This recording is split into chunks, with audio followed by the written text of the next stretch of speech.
बिहार की नीतीश सरकार ने जातीय गणना के आंकड़े सार्वजनिक कर दिए। आंकड़े जारी होने के बाद हर वर्ग की जातियों के आंकड़े साफ हो गए। बिहार में जातियों के आंकड़े जारी होने के बाद अब राजनीति शुरू हो गई है। हमारे इस रिपोर्ट में देखिए।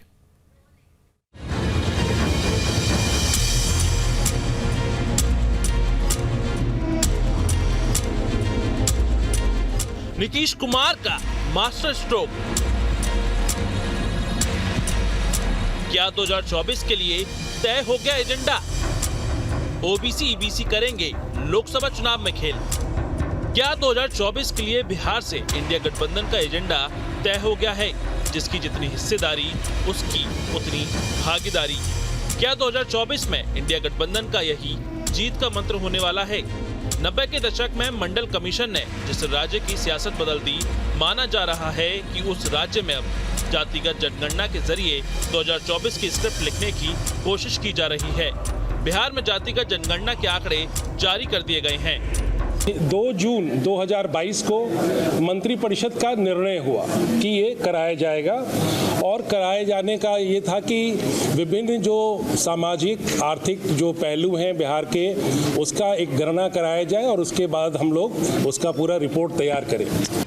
गौर करने की बात यह है कि बिहार में किरदार वही है, बस वक्त बदल गया है। सामाजिक न्याय के दावे पर जिस जाति आधारित राजनीति ने लालू और नीतीश की सियासत को ऊंचाई दी, 30 साल बाद एक बार फिर वो उस सियासत को आधार बना रहे हैं। अनुसूचित जाति जनजाति की संख्या बढ़ी है ना, तो बन जाएगा बात। 10 वाला फिगर 16% और 1% से थोड़ा कम 1% बढ़ करके बढ़ा है ना।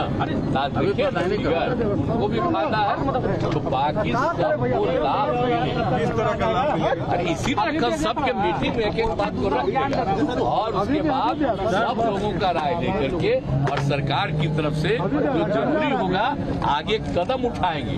तो सरकार की यही कोशिश होगी, यही प्लानिंग होगी कि जो साइंटिफिक जो डेटा मिला है उसी हिसाब से हम कल्याणकारी योजनाएं, जो लोग गरीब हैं, जो जातियां गरीब हैं, हालांकि गरीबी हर जातियों में है, तो उनके लिए जो है विशेष योजना जो है हम लोग बना करके लोगों को लाभ पहुंचाने का काम करें। जनगणना की रिपोर्ट पर गौर करें तो बिहार में अति पिछड़ा 36.0%, पिछड़ा 27.12%, अनुसूचित जाति 19.65%, अनुसूचित जनजाति 1.06%, सामान्य वर्ग 15.52% है।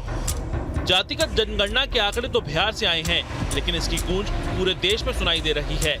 इस रिपोर्ट के क्या मायने हैं, इसको समझने के लिए आरजेडी सुप्रीमो लालू प्रसाद यादव के इस ट्वीट पर गौर करते हैं। लालू प्रसाद यादव ने ट्वीट किया कि सरकार को अब सुनिश्चित करना चाहिए कि जिसकी जितनी संख्या उसकी उतनी हिस्सेदारी हो।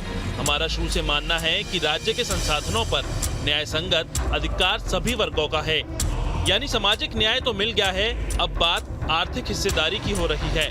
सवाल सिर्फ लालू और नीतीश का नहीं है। 2024 को लेकर राहुल गांधी का ओबीसी प्रेम भी खूब झलक रहा है। राहुल भी अपनी रैलियों में जाति जनगणना और ओबीसी की हिस्सेदारी के मुद्दे को उठा रहे हैं। राहुल गांधी के ओबीसी प्रेम की वजह यूं ही नहीं है, इसके पीछे है ओबीसी वोटों की ताकत। 2009 में कांग्रेस को ओबीसी के 24% वोट मिले थे, वहीं बीजेपी को 22% वोट मिले। कांग्रेस उस वक्त सत्ता में थी। 2014 में बीजेपी को ओबीसी का 34% वोट मिले, वहीं कांग्रेस को 15% वोट मिले। बीजेपी को 2019 में 44% वोट मिले, तो वहीं कांग्रेस को 15% वोट मिले। यानी बीजेपी की जीत का आधार मजबूत ओबीसी वोट रहा है। कांग्रेस सत्ता में वापस लौटने के लिए ओबीसी के मुद्दे को उठा रही है। बिहार में आंकड़ा आ गया है और बीजेपी के दिग्गज संभल कर अपने बयान दे रहे हैं। ये आधा अधूरा है। अभी आर्थिक रूप से, सामाजिक रूप से जो पिछड़े वर्ग हैं, उसका तो रिपोर्ट ही नहीं आया। अभी सिर्फ जातियों की गणना नीतीश कुमार जी ने बताया है, वो किस मैकेनिज्म से किए हैं, वो सारे रिपोर्ट हम लोग लेंगे, तब फिर इस पर विस्तृत बयान भारतीय जनता पार्टी देगी। भारतीय जनता पार्टी बिहार की जिस सरकार में शामिल थी, उसी सरकार ने बिहार में जातीय गणना कराने का निर्णय लिया था और आज उसके आंकड़े सार्वजनिक हुए हैं। भारतीय जनता पार्टी आंकड़ों का अध्ययन कर रही है और अध्ययन करने के बाद ही कोई टिप्पणी करेंगे। क्या ये सहयोग है या फिर विपक्ष का प्रयोग कि अगले साल जब राम मंदिर बनकर तैयार हो रहा है उससे पहले विपक्ष जातिगत जनगणना के जरिए मंडल पार्ट 2 की स्क्रिप्ट लिखने की कोशिश कर रहा है? क्या आरजेडी नेता मनोज झा की ठाकुर वाली बात उसी प्रयोग का हिस्सा है? क्या रामचरितमानस पर सवाल भी पॉलिटिकल एक्सपेरिमेंट का पार्ट है? Bureau report, news state, Bihar Jharkhand.